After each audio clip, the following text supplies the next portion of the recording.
মোগলমারি থেকে কুড়ুমবেড়া, যা এর কী রয়েছে জীবন ইতিহাসে, যা মানুষের কাছে আজ ঐতিহাসিক তাৎপর্য হিসাবে বিশ্লেষণ হচ্ছে, তা আমি আজ তোমাদের কাছে ফুটেজ হিসাবে দেখাবো, যা তোমরা অন স্ক্রিনে দেখতে পাচ্ছ, যেটা মোগলমারি বৌদ্ধবিহারের, যা পশ্চিম মেদিনীপুর জেলায় অবস্থিত, যা মনোহরপুর বাসস্ট্যান্ডে থেকে 1 কিলোমিটার দূরত্বে অবস্থিত, যা এখানে বৌদ্ধবিহার নামে পরিচিত আছে, যা মোগলমারি বৌদ্ধবিহার।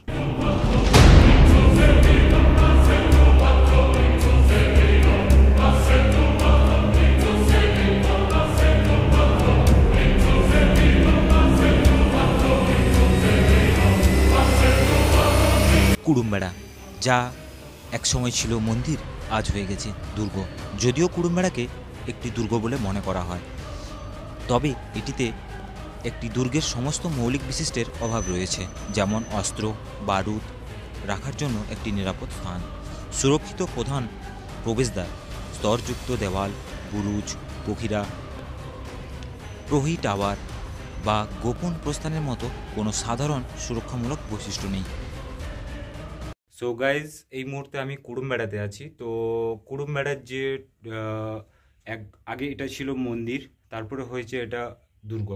এখান থেকে যেটা সিস্টেমভাবে দেখা যাচ্ছে, যে যাবতীয় তোমরা দেখতে পাচ্ছ, যেটা পাথরের তৈরি অলরেডি। তো এটা একটা যে আয়ত্তক্ষেত্র রয়েছে বা একটা যে দৈর্ঘ্য প্রস্থ রয়েছে, প্লাস মিনিমাম 8 ফুট অন্তর অন্তর না কমে অনেকগুলোই এগুলা পিলার দিয়ে তৈরি রয়েছে, যা সমস্ত পিলার হচ্ছে পাথরের তৈরি। ঠিক আছে, কাঠামো আত্মরক্ষার জন্য সৈনিকদের লুকিয়ে রাখার সম্ভাবনা সহজে বণ্টন করে। এটি একটি কৌশলগত আক্রমণের পরিকল্পনা করার জন্য এটি সুস্পষ্ট স্থান প্রদান করে থাকে না, বরং কাঠামোটি নম্র এবং জনসমাবেশের জন্য উপযুক্ত বলে মনে হয়। এটি একটি সামাজিক মসজিদের মতো, যেখানে বেদিটি পশ্চিম প্রান্তে এমনভাবে স্থাপন করা হয়েছে যাতে পুরো ভিড় একই দিকে মুখ করতে পারে। এই ধরনের অভ্যাস সম্পর্কে কোনো লিখিত প্রমাণ বা কিংবদন্তি আজ অবধি নেই। কুড়ুমবেড়া আসলে একটি দুর্গ, যাকে মসজিদে রূপান্তরিত করা হয়েছিল কিনা তা নিশ্চিত হওয়ার আগে আরও তদন্তের প্রয়োজন।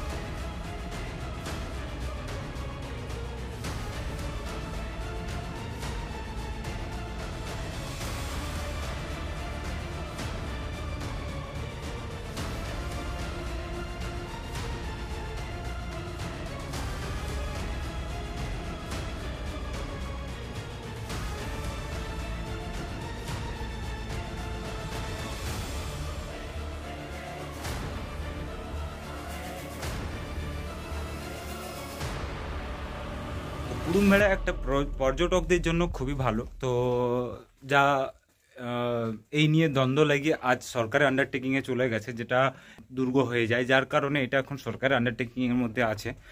তো তোমাদের পুরো ডিটেলসটা আমি এর ভিতরে জানিয়ে দিচ্ছি। এবং তোমাদের যে দেখতে পাচ্ছ এই যে পিলার, সব কিন্তু টোটালটাই পাথরের মধ্যে তৈরি করা রয়েছে। তো যার কারণে দেখতে খুবই ভালো এবং কি বলবো, খুবই দৃশ্যকর এক জায়গা। যদি তোমরা না এসে থাকো তো অবশ্যই তোমরা এসে এখানে থেকে ঘুরে যাবে।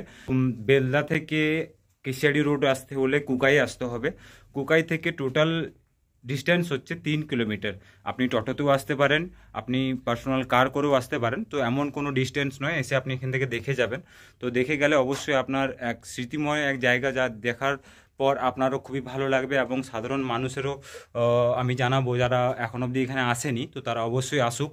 আসলে অবশ্যই জানতে পারবে যে এখানের যে সিস্টেম, যে কুড়ুমবেড়ার নাম কেন দেওয়া হয়েছে, যার কারণে কুড়ুম মতলব হচ্ছে পাথর আর বেড়া মতলব হচ্ছে দেওয়াল। তো পাথরের দেওয়ালে তৈরি, যা তোমরা আমার পিছনে দেখতে পাচ্ছ অন স্ক্রিন, আজ অবধি পাথরেরই তৈরি রয়েছে। তো তোমরা এখনও অবধি যদি না এসে থাকো তো অবশ্যই এসে দেখে যাও। যা এখানে কোনো ভিজিটই লাগছে না, যা ফ্রি অফ কস্টের মধ্যে তোমরা এসে দেখতে পাবে। যা সকাল 10টা থেকে ওপেন হচ্ছে, যা বিকাল 5টা অবধি ওপেন থাকবে এটা।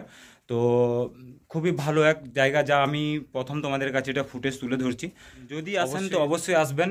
আর খুব ভালো এক জায়গা, যা দেখলেও, এবং খুবই কলেজ এবং ইউনিভার্সিটি প্লাস স্কুল লাইব্রেরি থেকে অবশ্যই সবাই আসে এখানে। তো যার কারণে সবাই এখানে পরিদর্শন করে যায় এবং খুব ভালো এক দৃশ্যকর জায়গা। তো তোমরাও আসতে পারো।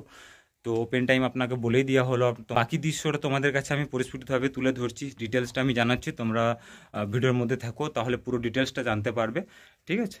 উড়িষ্যার সূর্যবংশ রাজা গজপতি কপিলদেবের শাসনামলে 1438 সাল থেকে 1469 সালে নির্মিত উড়িষ্যার শিলালিপিতে লেখা এটিতে ঔরঙ্গজেবের আমলে মোহাম্মদ তাহির পাথরের শিলালিপি দ্বারা নির্মিত পরিকাঠামো রয়েছে।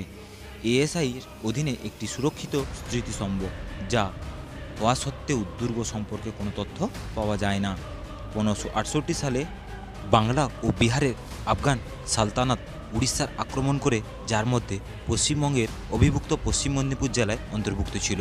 পরবর্তীতে 1575 সালে তুর্কারের যুদ্ধের বাংলার আফগানের পরাজিত করে মুঘলরা উড়িষ্যা দখল করে। তারা উড়িষ্যার সুবাহকে 5টি সরকারে বিভক্ত করে দেয় এবং এই অংশটি জলেশ্বরের সরকারের অন্তর্ভুক্ত হয়। যদিও উড়িষ্যা মুঘল ও সেনাপতি দ্বারা ধর্মীয়ভাবে অনুপ্রাণিত আক্রমণ হয়ে সময়ে সময়ে ঘটেছিল, তবে ঔরঙ্গজেবের শাসনামলে এগুলি আরও ঘন ঘন হয়ে ওঠে। ঔরঙ্গজেবের বাহিনী মেদিনীপুর সহ উড়িষ্যার অনেক মন্দিরও লুণ্ঠন করে, যা জগন্নাথ মন্দির ভেঙে ফেলার ফতোয়া জারিও করেন ঔরঙ্গজেব। ঔরঙ্গজেবের শাসনের আমলে কুড়ুমবেড়া দুর্গ ও মন্দির কমপ্লেক্স আক্রমণ করে মসজিদে রূপান্তরিত করা হয়। যা তোমাদের কাছে আমি এতটুকুই ফুটেজ তুলে ধরলাম। যদি ভিডিওতে ভালো লাগে থাকে, জানি না আরও কিছু যদি কোনো তাৎপর্য থাকে, তাহলে আমি অবশ্যই তোমাদের কাছে পরের ভিডিওতে জানিয়ে দেব। যদি তোমাদের ভিডিওটি ভালো লেগে থাকে তাহলে অবশ্যই কমেন্ট করে জানাবেন, এবং যদি চ্যানেলে নতুন হয়ে থাকো তাহলে চ্যানেলটি অবশ্যই সাবস্ক্রাইব করে যাবেন। পরবর্তী ভিডিও ঠিক এইভাবেই আমি ট্রাভেলিংয়ের ভিডিও এবং কোনো সাংস্কৃতিক ইতিহাস বা সৌন্দর্যময় জায়গা সেখানকার ভিডিও তুলে ধরবো তোমাদের সামনে। ধন্যবাদ।